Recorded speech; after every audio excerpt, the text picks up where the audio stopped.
అద్దని అన్నాడు. ఎవరు బ్యాంక్ ఖాతా కూడా ఇస్తుంటే కూడా తీసుకోలేదు.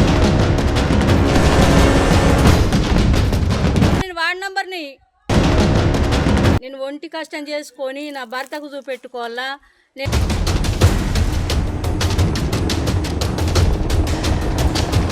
రావాలా సార్, నాతో పాటు అందరికి వచ్చినట్టు నాకు వచ్చినట్టు అందరికి రావాలా. నేను కట్టేంత సోమతలో నేను లేను ఇల్లు.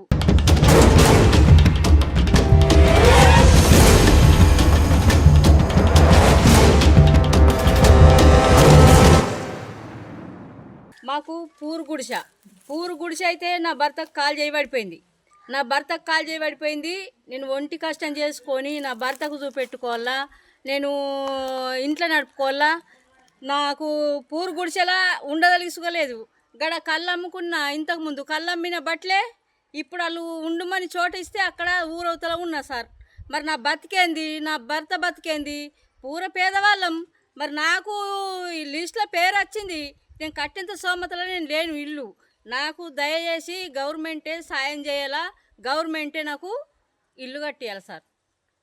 నా భర్త మాత్రం కాలు చేయబడిపోయింది. నా భర్తకు పింఛన్ కావాలి, పింఛన్ రావాలి సార్. నాతో పాటు నేను వార్డ్ నంబర్ని ఒక 5 ఏళ్ల కింద ఈసారి లేని వార్డ్ నంబరు నాతో పాటు నన్ను గెలిపించిన వాళ్ళందరికీ కొందరికి పేర్లు వచ్చినాయి, కొందరికి పేదవాళ్ళమే మేము. మా పేదవాళ్ళలో ఒక ఇద్దరికి రాలే, అందరికి రావాలి సార్. నాతో పాటు అందరికి వచ్చినట్టు నాకు వచ్చినట్టు అందరికి రావాలా. ఏమంటున్నట్టు నువ్వు ఒకప్పుడు వార్డ్ నెంబర్ చేసినావు, నీకు వచ్చింది మాకు రాలేదని నాకుతో కొట్లాడుతున్నారు కదా. మేము పేదవాళ్ళమే, మాకు రెక్కలలో కష్టం చేసుకున్నాక మాకు వెళ్ళది. మేము కూలి పని చేసుకుంటాము. నా భర్త అయితే ఇప్పుడు కింద పడ్డాడు. మేమేం పని చేసుకుని బతకాలి సార్ చెప్పు. మా బతుకు లెక్క వేస్తేనే మేము కరెక్టు. మా బతుకు లెక్క అయింది సార్, మా బతుకు వేస్టే. మాకు ఇది వట్టి ప్లేస్ ఉంది. నా భర్త ఏడున్నాడున్నా, నేను ఏడున్నా, అక్కడ కళ్ళు గుడిసెలో ఉన్నాం మేము. మాకు కట్టేంత సోమత అస్సలు లేదు సార్. మా గవర్నమెంట్ ఏదో ఆదిమానం చేసి మాకు ఇల్లు కావాలని మేము కోరుకుంటున్నాం సార్. నాతో పాటు లేని వాళ్ళకు రావాలని నమస్కారం చేస్తున్నాం.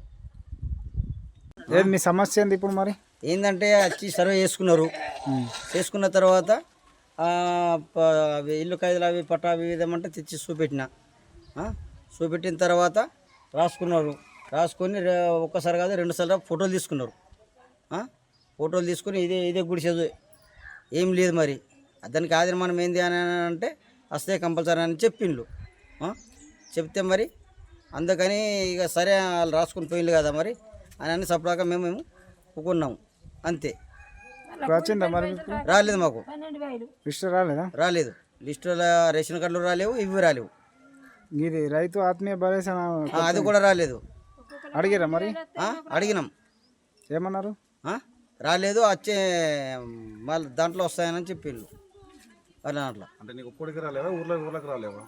ఊళ్ళో కొందరికి వచ్చినాయి, మాకు రాలేవు.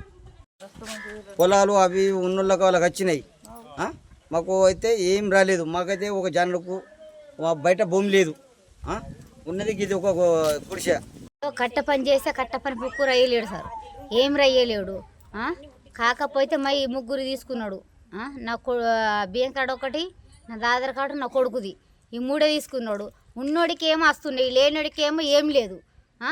మరి మా పరిస్థితి ఏంది, మా లెక్కేంది? మేము ఉన్నమే 3 ముగ్గుట్లకైతే నా ఆడపిల్ల ఒకరింటికి పోయింది. మరి మాకన్నా రావాలి కదా ఉన్నోళ్ళకన్నా, కానీ మరి లేవు. మరి ఎట్లా మరి? మరి ఉన్నోడికే ఇవ్వండి, మరి ఉన్నోడితో వేయించుకోండి, ఉన్నోడితో ఓట్లు వేయించుకోండి.